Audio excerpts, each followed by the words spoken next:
Hello everyone and welcome back to the channel. I hope everyone's doing well. Got a little update for you guys here this morning on this Saturday for a project that I did not expect to have this year or probably ever. No point in delaying, I'll show off what it is. It is the old world, and not just the old world, the Kingdom of Bretonia.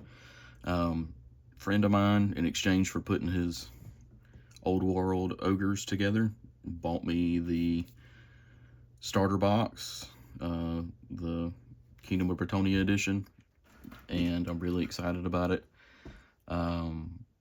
Old world's been something I've looked at, but not something that I've strongly considered, just because GW prices. Two reasons. First being prices. GW prices, they're up there compared to what you can play other game systems at, as far as models and books go. But like I said, something I've looked at and probably would have eventually done. The second reason is I don't like GW replacing editions every 3 years, doing a new edition every 3 years, because by the time you get the books you need, get the army built and painted and ready to go, a new edition comes along. And I'm just not a fan of that. I never have been since they for sure set doing the 3-year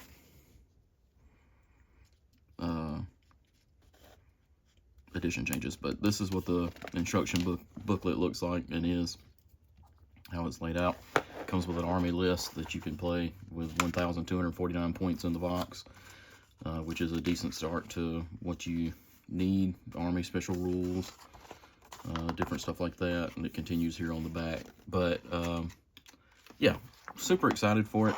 I've already put a model together. I put together the Bretonian Duke, and here it is. This is it on Pegasus, on Royal Pegasus at that. Really, really beautiful model, really cool. I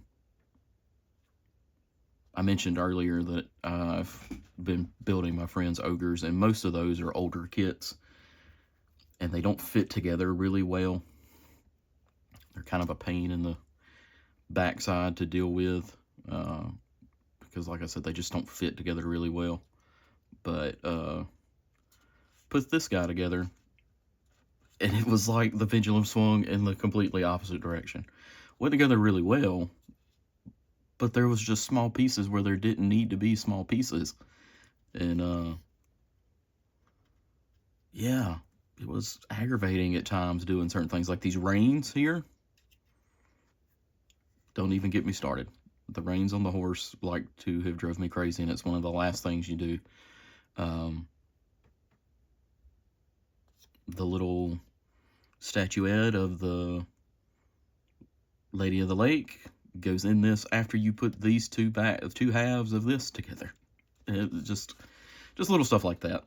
So, but this is going to be, this and the other Pegasus Riders are going to be the most complex models out of this box set, and probably out of the whole army that I put together. So I just got to grin and bear it, deal with it, but it's together and it's ready to be primed. I'm going to try to prime it today and get it, eventually get started painting on it. Not today, I don't imagine. Trying to meet up with a buddy to play some Baron's War, but yeah, that is the plan, to get this primed up today. And like I was saying, this is just the instruction booklet, or the front half of it is 2/3.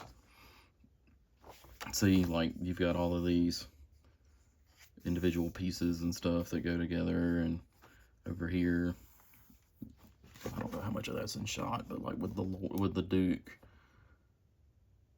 which I guess I could have built the Baron and he would have been a lot simpler, but I didn't want to. I wanted to build the Duke, so I guess partially that's on me. But yeah, it's finished. So what does that mean for like my Barons War stuff? Nothing. Like I'm still gonna do Barons War, still gonna do updates on it. I've got some Teutonic Knights on the painting table here off shot or out of shot that I'm doing the basing on. That's part of my 750 point list. Then I've got another one that I've started painting. It's a mounted lord with lance. So still happening, still gonna go on. This will just go on alongside it. I don't have any timetable for how fast I want to get this stuff built. I kind of want to get the ogres built and out of the way before I get too much of this built. Before I get too far on these guys, because I don't want to get super excited with these guys and like break up that momentum that I could potentially have by having to build ogres every so often and then build my own Bretonians and paint and everything like that. So I'm looking at trying to get the ogres out of the way, which I've got a decent chunk of them out of the way. I say a decent chunk, a good little chunk out of the way. But see, like I was saying, the Pegasus Knights, and then I guess the Knights of the Realm and the Knights Errant, they're going to be the most complicated models out of what's left. But they're not even that bad, considering what the Duke was. So I'm excited to get these built and put together. They go on flight stands, clear flight stands. The Pegasus Knights do. I don't think I'm going to do them like that. I don't really want to, so I may build up some basing and like pin them to the base. And the basing material that I put on there. Like this lord's not on a flight stand. He's got a base that 2 pegs sit into. And he is ready to go. But these guys are on flight stands that are notoriously a pain in the rear, these flight stands here. So I have to figure out a way to prime them without priming this. I guess I could tape this up, but yeah, it's going to be something I'm going to look at after I get them built and put together. Oh, another irritating thing about this, I couldn't build the full setup without attaching the Lord to it, because I wanted to try to paint them, the Pegasus and the Lord, or the Duke, separately.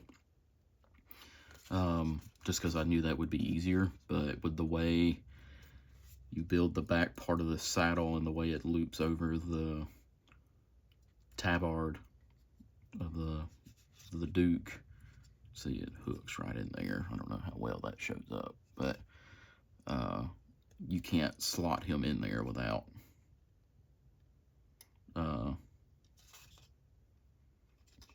putting him on there first with that, and then put that on there. So unfortunate, but it is what it is. We'll get it taken care of, get it painted and ready to go. But that's it for me, guys. It's just a quick one about what this new project's going to be, and how that's going to affect other projects I've got going on, and how it's not. But yeah, super excited about it. I hope you guys enjoy this and follow along, and enjoy the progress that I show. So hope you have a good rest of your day. If you've watched this far, be sure to like, comment, and subscribe. It really helps out the channel. It's the metrics YouTube sends us as creators, as content creators, to know how our videos are doing. And the more you like, comment, and subscribe, the more YouTube will suggest the video to people, and the more people that will see it, obviously, and watch the video, and the more the channel can grow. And that's what we like to see. So if you guys have any questions or anything, be sure to leave it down in the comments, and I'll catch you guys on the next one.